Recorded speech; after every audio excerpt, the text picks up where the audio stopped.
Hey yo, peace everybody. What's going on? Yo, check this out. I want to further explain how and why this is the fifth kingdom of man, the Amalakite Edomite Jew kingdom, the bankers, the powers that be, the Illuminati, the illuminated ones. This is their kingdom, the fifth kingdom, you know? So I want to read Daniel chapter 2. I'm going to start at verse 31. And then when we get to certain parts, we're going to break it down so you can see how this is their kingdom. This is the kingdom that Ahiah will destroy and set up his kingdom that shall stand forever. And Ahiah shall anoint himself before the whole world so everyone can know that he is power. He's the power of powers, God of gods, the master of masters, Lord of lords, right? He is the strength. He is the existing one. He will prove to everyone, even his people, the children of Yasharala or Yisrael. So now I'm going to start at verse 31 and we're going to read. In your vision, your majesty, Daniel's talking to Nebuchadnezzar, you saw standing before you a huge shining statue of a man. It was a frightening sight. The head of the statue was made of fine gold, his chest and arms were silver, his belly and thighs were bronze. Its legs were iron, and its feet were a combination of iron and baked clay. As you watched, a rock was cut from a mountain, but not by human hands. I want to stop right there. See, reason why it says a rock was cut from a mountain, but not by human hands, this means this, that no one can get the credit for bringing down all these nations from back then and the Amalekite Edomites of today.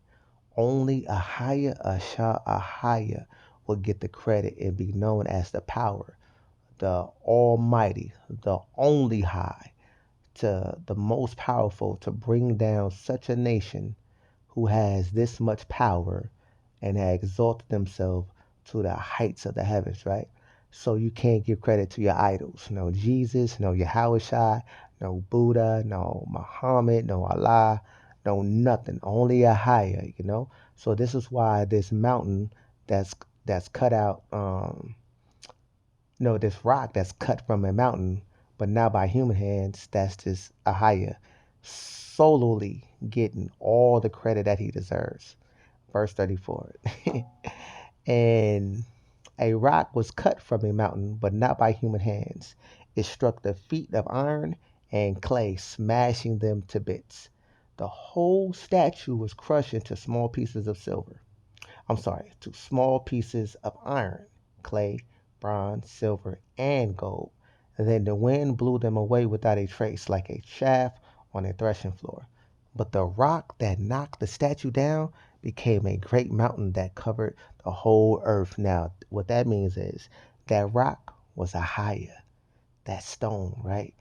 And that rock that became a mountain is a higher fulfilling the whole earth, anointed himself before the whole earth that he is God and God alone. He's the only power. He's getting all the credit. He's exalting himself. He is anointing himself before the whole world. So he becomes a great mountain that all people can see, all people can come to, all people can pray upon, all people can take notice, right? So that great mountain covered the whole earth. Verse 36. That was the dream. Now we will tell the king, Nebuchadnezzar, right, what it means. Verse 37. Your Majesty, you are the greatest prince, because the high is the king. The power of heaven, which is a higher, has given you sovereignty, power, strength, and honor. He has made you the ruler of all the inhabited world, and has put even the wild animals and birds under your control. Nebuchadnezzar, you are the head of gold. Verse 39. But after your kingdom comes to an end, another kingdom inferior to yours will rise to take your place. That's the Medes and the Persians, right? So this came to pass already, because he already destroyed them. And of course, he already destroyed Babylon, right? Then it says, after that kingdom has fallen, yet a third kingdom, represented by bronze, will rise and rule the world. That's the Greek kingdom. He already destroyed them, right? So this is in the past right here. This part. Following that kingdom, there would be a fourth one, as strong as iron.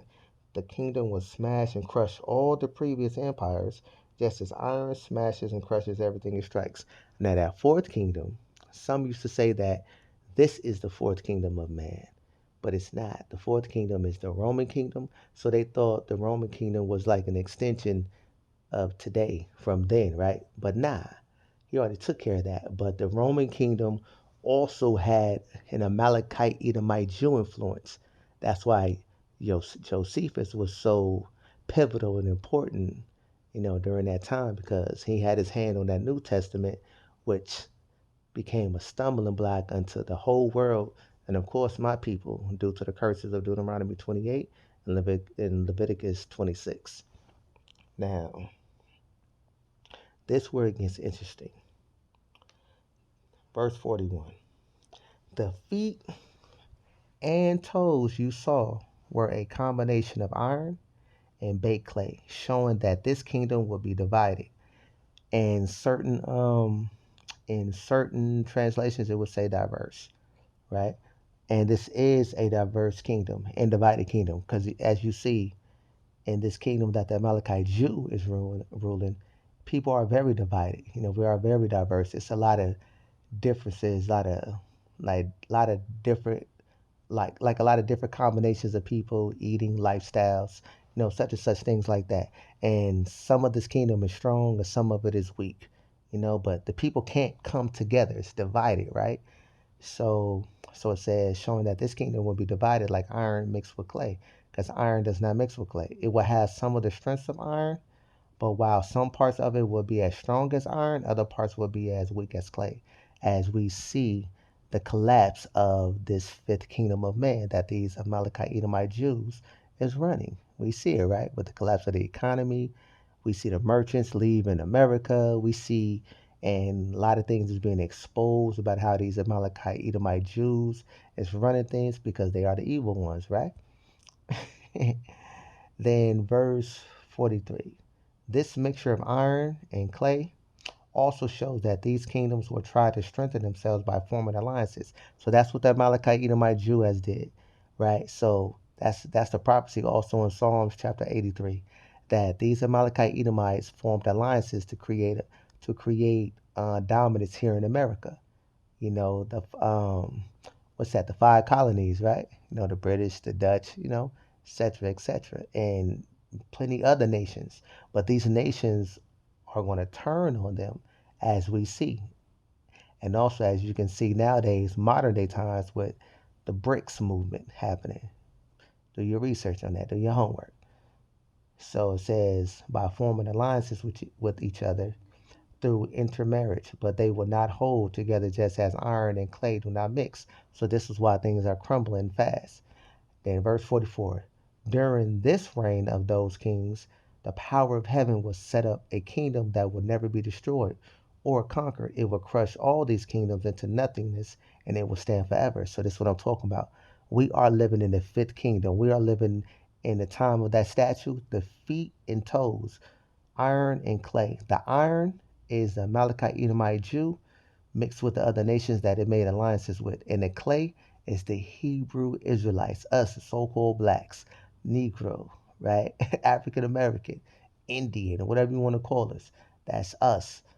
Now, verse 45. This is the meaning of the rock cut from the mountain, though not by human hands, that crushed to pieces the statue of iron, bronze, clay, and silver and gold. The great power was showing the prince what will happen in the future. The dream is true and its meaning is certain, as indeed it is. For Ahiah has already destroyed the Babylonians, the Medes and Persians, he destroyed the Greeks, and he destroyed the Romans. Only kingdom of man who has dominion right now is left to destroy is the Amalekite Edomite Jew, the Illuminati, the bankers, the shivs, your Bilderbergers, the cruel ones, the evil ones, the borders of wickedness, you know, the ones who are oppressors. So this is the time frame that we are in, and this is why things are collapsing at a rapid rate Prepare yourself, Israel. It's almost time for us to lead.